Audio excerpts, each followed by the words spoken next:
अब किस सवाल पर क्या जवाब उन्होंने दिया इसकी जानकारी हमें है नहीं। तो अगर आप कह रहे हैं कि वो खबर तो पढ़ी होगी कि नहीं पढ़ी? नहीं, खबर पढ़ी कि नहीं पढ़ी आपने? कभी कभी तो मिर्च मसाला लगा करके भी खबर बनाई जाती है प्रतीक जी, ये आपको भी पता है। तो हमें सीधी सीधी खबर ये, मतलब वो खुद कह रहे हैं कि कन्हैया की तुलना वो सिद्धू से कर रहे हैं और वो ये कह रहे हैं कि साबित ना हो जाए कहीं कन्हैया सिद्धू की तरह। अब इसमें कौन मिर्च मसाला लगा देगा? कौन क्या? अरे मिर्च मसाला कहने का मतलब हमारा ये है, हमारे पार्टी के वरिष्ठ और सीनियर लीडर हैं आदरणीय शिवानंद तिवारी जी, उन्होंने वो सीनियर लीडर हैं, उन्होंने क्या कहा कि सवाल के जवाब में कहा जब तक इसकी जानकारी हम नहीं ले लेते तब प्रोग्राम से पहले, अरे गुरुजी है पार्टी के गुरुजी, अरे मृत्युंजय जी इतने पुराने प्रवक्ता हैं आप, प्रोग्राम में आने से पहले जानकारी तो ले लेना चाहिए ना। तो कम से कम बहस में आने से पहले सवाल तो प्रवक्ता पूछे तो क्लैरिफाई तो कर सकें आप। हमको तो इस बात के लिए तो कहा नहीं गया था कि ये सवाल पर डिबेट होगा। बहुत अच्छी बात है। बहरहाल तो जब कांग्रेस के ठीक है, बताया ही नहीं गया। तब तक आप खबर का जानकारी लीजिए, आप पार्टी में पूछिए, तब तक मैं आता हूं आपके पास और जानकारी अगर मिल जाए तो हाथ उठा दीजिएगा, मैं आपके पास मुखातिब हो जाऊंगा। बीजेपी जी, राइट सर, मैं आपके पास आऊंगा। अब आप जानकारी इकट्ठा करिए पार्टी से और पूछिए कि उन्होंने क्यों कहा, तब तक मैं आपके पास आता हूं। सवाल यह है कि सिर्फ आप ही पूछ लीजिए। ठीक है शिवानंद जी, सिर्फ यही बात नहीं, आरजेडी की बात नहीं है, टीएमसी के मुखपत्र में जागो बांग्ला में छपा कि टीएमसी विशाल समुद्र है, टीएमसी विशाल समुद्र है और कांग्रेस सड़ा हुआ मरा हुआ नाला बन चुकी है। क्यों जी? टीएमसी के मुखपत्र पे छपा, मैं जानना चाहता हूं साहब, जायसवाल साहब। सर पहले तो सभी को मेरा नमस्कार है और आज 2 अक्टूबर है, गांधी जी और लाल बहादुर शास्त्री जी को हमारे पूरे देश के प्रति उनका नमन है उनको। और जहां तक आज का वर्तमान जो स्थिति है सर हमारे देश की, गांधी जी आज वो एक सोच है जो परस्पर हर इंसान के मन से नहीं जबान पे भी दिख रहे हैं।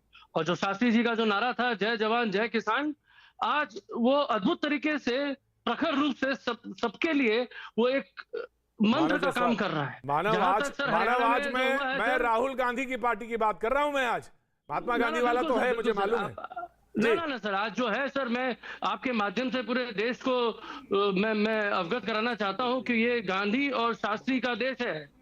और जहां तक बात है सर आपकी जो बता रहे हैं कांग्रेस पार्टी के लिए, तो मैं सर कांग्रेस पार्टी का प्रवक्ता नहीं हूं, मैं अखिल भारतीय तृणमूल कांग्रेस का प्रवक्ता। अच्छा तो ठीक है साहब, तो फिर अभिषेक बनर्जी ने क्या कहा? अब आप भी ना बदल जाइएगा, हम केवल ट्विटर की पार्टी नहीं है, कांग्रेस को कुर्सी पर बैठ कर राजनीति करना छोड़ देना पड़ेगा।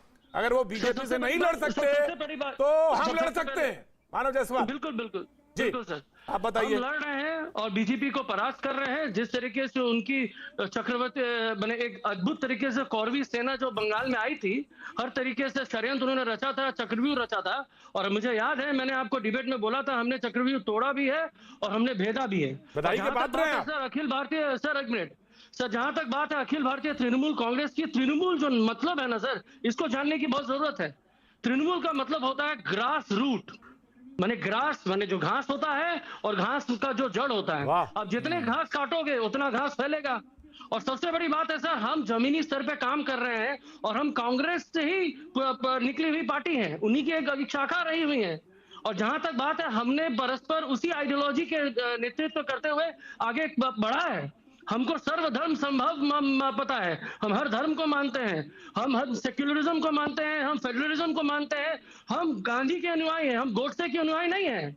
और जहां तक बात है, मैं समझ गया, जो कांग्रेस पार्टी मैं समझ गया मानव जायसवाल, मैं समझ गया जितनी घास काटी जाती है उससे ज्यादा होती है ग्रास रूट, वो भी वर्ड मैं समझ गया।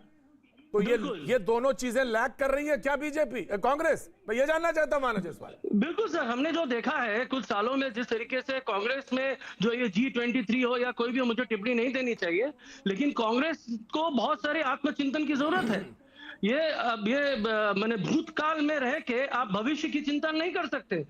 वर्तमान में आपको जमीनी स्तर पे काम करना होगा। और अगर आप नहीं काम कर रहे हैं तो हम तो भाई गांधी के अनुयायी हैं, हम तो देश के प्रति समर्पित है, हमारा जो समर्पण देश के प्रति है वो अतुल्य है। क्योंकि हम देशभक्त हैं।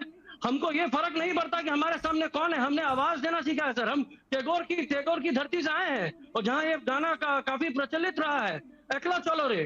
सर कोई भी नहीं आएगा तो सत्य के लिए हम अकेला चलने के लिए प्रतिबद्ध हैं।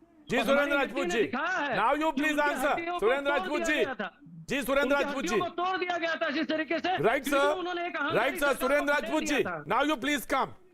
जी सुरेंद्र राजपूत जी, उन्होंने कहा कि हम एकला चलो वाले में भी चल सकते हैं, हम ग्रास रूट लेवल वाले भी हैं, और हम आपने देखा चुनाव में हमारे साथ क्या हुआ, लेकिन फिर भी हमने चक्रव्यूह तोड़ने में हम अकेले ही सक्षम हैं और अकेले ही तोड़ दिया। जी सुरेंद्र राजपूत। मुझे आवाज साफ नहीं आ रही है प्रतीक भाई, कुछ प्रॉब्लम है आपके यहाँ, लेकिन जितनी बात मैं समझ पाया, अगर मेरी आवाज सही मिल रही हो तो मैं जवाब दे दूं। जी बिल्कुल आ रही है आवाज, क्लियर है, बिल्कुल आवाज क्लियर है सुरेंद्र भाई। धन्यवाद।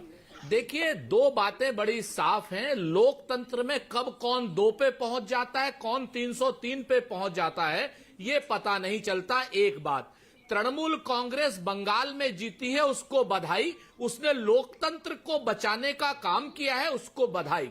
लेकिन उसके बाद अगर वो भी भारतीय जनता पार्टी की तरीके से अभिमान में आएगी तो निश्चित तौर पर यह गलत बात है। बंगाल आप चुनाव जीते, अच्छी बात है, पूरे देश में। मुझे खेद है, उन्होंने मतलब ही नहीं समझा। हम चाहते हैं कि आप काम करें, जमीनी स्तर पे उतर के काम करें। आज मैं आपको बताना चाहता हूँ, मैं खुद बनारस में बैठा हूँ, मैं भोले बाबा की नगरी में बैठा हूँ। दीजिए प्रतीक भाई, मैं भोले बाबा की नगरी में बैठा हूँ। आपको मैंने गलत समझा तो मैं भी अपने शब्द वापस लूंगा। राष्ट्रीय स्तर पर कश्मीर से लेकर कन्याकुमारी तक और अटक से लेकर कटक तक कांग्रेस पार्टी पूरी तरीके से भारतीय जनता पार्टी के सांप्रदायिक एजेंडे का श्री राहुल गांधी जी के नेतृत्व में मुकाबला कर रही है। संसद में हमारी कितनी संख्या है, इसको लेकर के आप सवाल उठा सकते हैं, लेकिन सुरेंद्र राजपूत जी बताइए। सुरेंद्र राजपूत जी, आप अपने कार्य का निर्वाह करिए, लोगों तक पहुंचिए, बताइए कि भैया ये अहंकारी सरकार है, आप तो कर नहीं पा रहे किसी भी हैं। तरीके का प्रत्यक्ष या परोक्ष समझौता किया। सर सुरेंद्र राजपूत जी, इस तरीके का काम किया। सुरेंद्र राजपूत जी, कि सारा का सारा विपक्ष सुरेंद्र राजपूत जी पूरी तरीके से भारतीय जनता पार्टी के सांप्रदायिक एजेंडे के मुखालिफ मैं भारतीय जनता पार्टी के आपस में झगड़ा करने की जगह सुरेंद्र राजपूत जी, आपस में झगड़ा करने की जगह सुरेंद्र राजपूत जी, भारतीय जनता पार्टी पे तो हमला होगा, वो तो बिल्कुल तय है, निश्चित है, उसी से लड़ना है, वही पार्टी है जिससे लड़ना है आपको। लेकिन सवाल यह है, जो अब जायसवाल साहब ने कहा कि आप नहीं कर पा रहे हैं, चाहे गोवा में लोग शामिल हो रहे हो, चाहे नॉर्थ ईस्ट में शामिल हो रहे हो, वो टीएमसी आपको दे रही है टक्कर वहां पे, चाहे संगमा जी के हो और चाहे वहां पे गोवा में हो, शरीक